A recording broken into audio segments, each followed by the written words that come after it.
Hi friends, எல்லாருக்கும் வணக்கம். எங்கள் வீட்டு மாங்காய் மரத்தில் நான் மாங்காய் அறுக்கிறதுக்கோசம் ஒரு கம்பியை வளைச்சி ரெடி பண்ணியிருக்கேன். இது எப்படி ஒர்க் ஆகுதுன்னு சொல்லிட்டு பொறுத்து பார்க்கணும். இதை சுற்றி தலைகாணி வரையை எடுத்து இப்போ நான் டின்னடிக்க போகிறேன். பாருங்கள், இந்த கம்பியை எப்படி வளைச்சிக்கிறேன்னு நல்லா பாருங்கள். ஏன்னா உங்களுக்கு யூஸாக இருக்கும். கண்டிப்பாக இது சக்ஸஸ்ஃபுல்லாக எனக்கு நடக்கும்னு ஒரு நம்பிக்கை. இது கட்டையில் கட்டுறதுக்கோசம் உருவாதுறதுக்கோசம் இது நான் வளர்த்து வச்சுக்கிறேன்.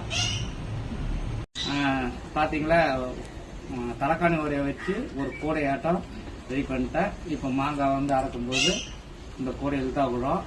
இப்போ நான் கட்டையில் கட்டிட்டு மாங்காய் அறக்கிறதுக்கு ட்ரை பண்ண போகிறேன். இப்போ கட்டையில் கட்டிட்டோம். இது எப்படி ஒர்க் ஆகுதுன்னு சொல்லிட்டு பொறுத்து தான் பார்க்கணும். இப்போ மாங்காய் அரைக்க தான் போகிறோம்.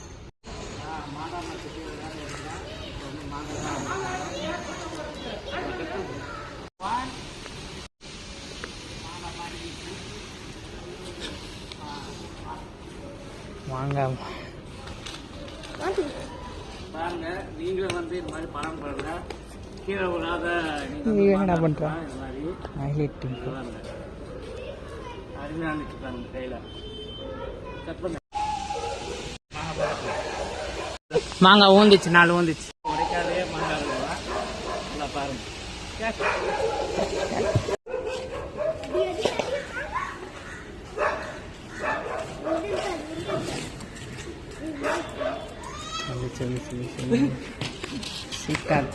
இது மாதிரி நீங்களும் பயன்படுங்க.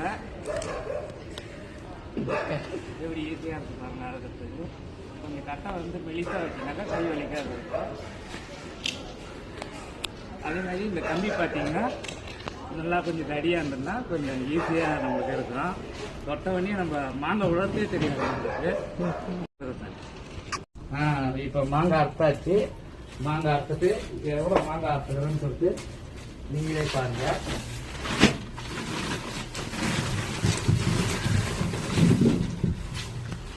இவ்வளோ மாங்காய் அறுத்துருக்குங்க. நீங்களும் அந்த கம்பியை வச்சு ட்ரை பண்ணி பாருங்க. கண்டிப்பாக கீழே விழாத மாங்காய் அறுக்கலாம். நன்றி, வணக்கம். இந்த கம்பிக்கு ஒரு பேர் வச்சுக்கிறேன். இது கம்பி, நான் மேன், கம்பி மேன்.